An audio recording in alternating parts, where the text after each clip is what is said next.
টাঙ্গাইলে অনলাইন প্রতারণার অভিযোগে শাড়ির কাপড়ের দোকান সিলগালা ও একটি জিরা ব্যবসায়ের দোকানে ৭০,০০০ টাকা জরিমানা করা হয়েছে। বিস্তারিত দেখুন এসআর টিভির প্রতিবেদনে।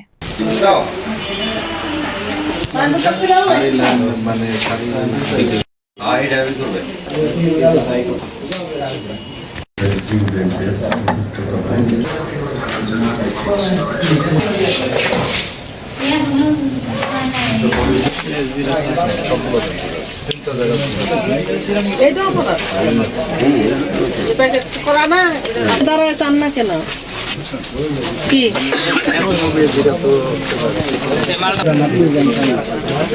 এর মধ্যে কোনো ভেজাল নাই, এমনি কি আছে জানি না যে এবার আমি কিন্তু গেছিলাম এটা হালে আর আগে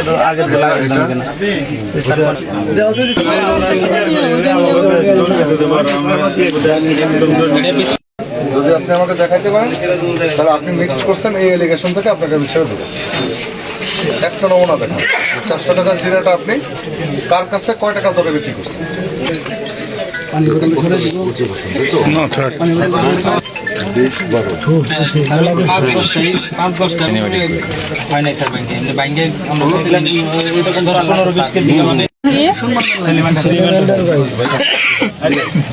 আপনি তালিকা কোনো উপায় নাই, আমি না যে আপনার এইগুলো আপনার বিরুদ্ধে আমাদের অভিযোগ। বুঝতে পারছি স্যার, আপনারা তো অবশ্যই